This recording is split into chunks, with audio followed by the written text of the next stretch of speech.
Representative Ro Khanna wants his fellow Democrats to be more supportive of President Donald Trump's diplomacy with North Korea.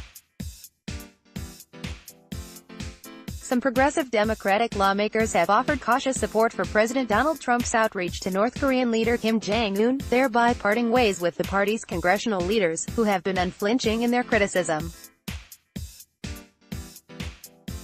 These Democrats argue that legislators should encourage Trump when he pursues a diplomatic approach to resolving foreign conflicts, however little confidence they may have in his ability, in this instance, to achieve the major breakthrough needed to denuclearize North Korea.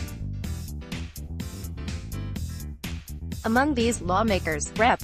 Ro Khanna, a freshman from Silicon Valley, has been perhaps the most outspoken. 13 of his fellow Democratic House members and the delegate from Guam joined Khanna in a Monday letter encouraging Trump in his efforts to pursue direct diplomacy with North Korea. Khanna even went on Fox News on Monday to ding Senate Minority Leader Chuck Schumer, DNY, for a letter that Schumer and other Democrats signed insisting that Trump adhere to strict conditions as he proceeds in talks with Kim. The most controversial of the requests from Schumer and the others was that the U.S. provide relief from the current sanctions regime against North Korea only when that country has completely denuclearized.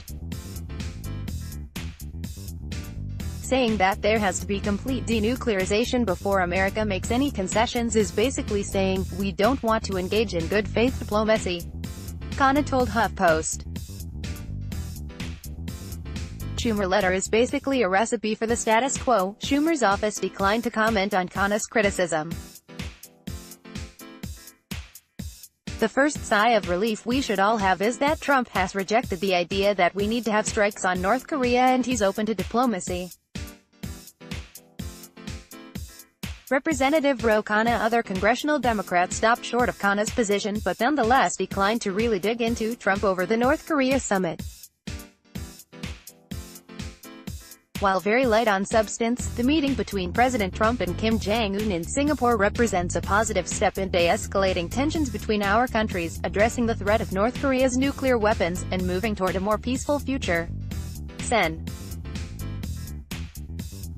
Bernie Sanders, Vermont, said in a statement Tuesday.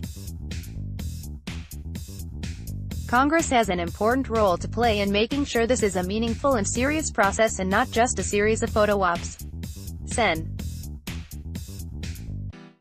Elizabeth Warren, D-Mass, who is often grouped with Sanders on the Democratic Party's left wing, opened her statement with a veiled knock at Trump's photo op, which she noted doesn't change the fact that a nuclear-armed North Korea is a threat to the security of the United States, our allies, and the world. But Warren leavened her skepticism with a gesture of goodwill. I want to see the president succeed, she said, but a handshake is no substitute for a binding, verifiable deal.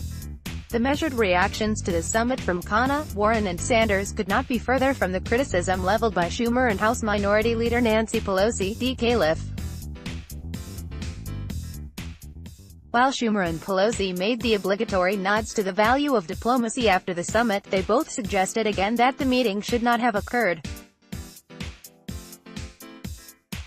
Speaking from the Senate floor on Tuesday, Schumer lamented that Trump had granted a brutal and repressive dictatorship the international legitimacy it has long craved. In his haste to reach an agreement, President Trump elevated North Korea to the level of the United States while preserving the regime's status quo, Pelosi said in a statement. To be sure, critics of Trump's conduct did not dismiss the notion of diplomacy with North Korea out of hand. Instead, they specifically deplored his decision to suspend certain joint military exercises with South Korea in exchange for a vague, non-binding written promise that North Korea would work toward denuclearization. U.S. gives up one of our biggest negotiating chips, military exercises, tweeted Senator Chris Murphy, D-Con, a member of the Senate Foreign Relations Committee. North Korea ends up backtracking on previous promises on denuclearization.